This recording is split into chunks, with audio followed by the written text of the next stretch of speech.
Por último, vamos a terminar con el tema 2, con la explicación de la unidad de programación o lo que entendemos comúnmente como situación de aprendizaje, aunque realmente no la vamos a trabajar al principio de curso porque es necesario otros conocimientos previos. Vamos a por lo menos identificar cuáles son los elementos básicos que contienen una situación de aprendizaje. Tengo que decir que la idea de situación de aprendizaje que les voy a presentar aquí es una pequeña adaptación del modelo de brújula que está elaborado por la Consejería de Educación de Canarias. Y se ha simplificado y bueno, también tiene el marco curricular nuevo basado en la LOMLOE. Lo primero que habría que hacer en la situación de aprendizaje es tratar de identificar esos elementos previos que nos dan una información inicial sobre la misma, como puede ser el título, que después en qué momento se va a trabajar, si es en el primer, segundo o tercer trimestre, si es para primero o segundo de primaria, qué duración va a tener, es decir, cuántos números de sesiones y el número, o perdón, en este caso, el nombre de los componentes de cada uno de los equipos. Bien, en segundo lugar vamos a hacer un pequeño resumen que trate de responder a estas tres preguntas que se va a aprender, cómo se va a aprender y para qué se va a aprender. Esto da una idea general para las personas que vayan a trabajar con esta situación de aprendizaje. Hace una pequeña idea, un pequeño resumen en el que bueno, se explica en qué va a consistir a grandes rasgos la situación de aprendizaje. Seguidamente tenemos que justificarla, es decir, responder a la pregunta de por qué se ha elegido esta situación de aprendizaje y no otra. Para ello facilitamos 4 líneas argumentales. Una, cuál va a ser el eje temático, es decir, el contenido que va a guiar esa situación de aprendizaje. ¿Qué relación tiene, si es que la hay, con la situación de aprendizaje anterior y posterior, o si también hay algún tipo de relación con el curso anterior y posterior? También habrá que tener en cuenta las características psicoevolutivas del alumnado al que va dirigido, puesto que no es lo mismo una sesión de mensaje para primero de primaria que para sexto. Y ahí se puede también relacionarse con algún tipo de proyecto educativo, plan, red, que simuladamente, digamos, que esté dirigida dentro de un centro educativo. Bien, con respecto a la siguiente parte es la fundamentación curricular, es decir, cómo ya empezamos a justificarlo desde el punto de vista normativo.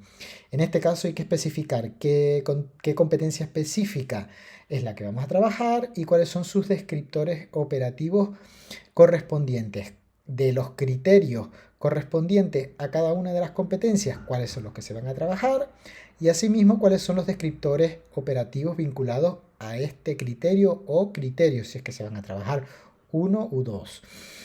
Se seleccionará del bloque competencial aquello que se vaya a trabajar. Recuerden que el bloque competencial es una narración que explica en qué va a consistir esa concreción de la competencia específica y da ciertas orientaciones metodológicas, pero en este caso a nosotros lo que nos interesa es saber, pues, de todo ese bloque competencial exactamente en qué nos vamos a fijar.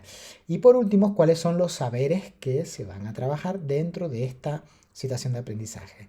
En cuanto a la fundamentación didáctica, caracterizaremos cuál es el marco de la evaluación que vamos a trabajar con respecto a los agentes, qué técnicas vamos a utilizar, qué tipo de instrumentos, qué productos o evidencias les vamos a pedir y cómo vamos a dar el feedback.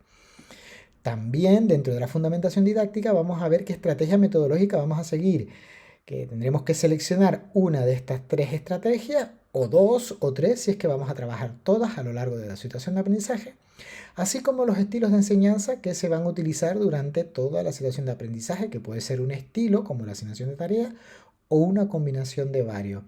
También tendremos que señalar, identificar o marcar cómo va a ser nuestra técnica de enseñanza, es decir, si vamos a dar información inicial, si vamos a dar feedback y cómo vamos a organizar y favorecer las interacciones sociales.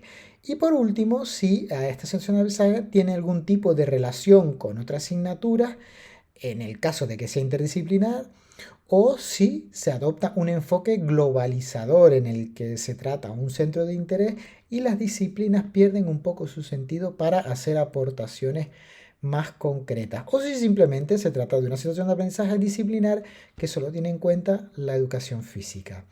A continuación vamos a hacer la secuencia de sesiones. Es importante saber que habrá que realizar un mínimo de 6 sesiones. Quien quiera realizar más, se pueden realizar más, pero tanto la primera sesión como la última tienen que hacer referencia a la evaluación inicial o diagnóstica, y la última, si en este caso es la sexta, tiene que hacer referencia a la evaluación, cómo va a ser la evaluación final o sumativa. Si se dan cuenta, cada sesión está diferenciada en 3 partes. Un primer momento de encuentro, un momento intermedio que es donde se realiza la actividad motriz y un tercer momento que es donde hacemos la reflexión final.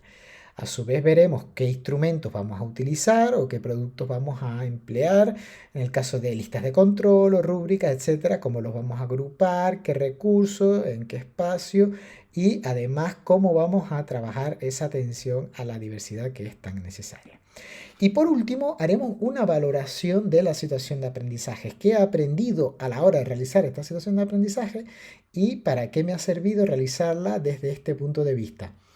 Utilizaremos las referencias de aquellos autores o bibliografía que hayamos trabajado y citado, tomando como referencia las normas APA número 7, y en los anexos pues incluiremos todos aquellos aspectos o herramientas, instrumentos, recursos empleados que no cabrían dentro de las partes anteriores, como pueden ser webs, documentación, fotos, vídeos, etc. Y con esto acabaríamos lo que es el diseño de la situación de aprendizaje.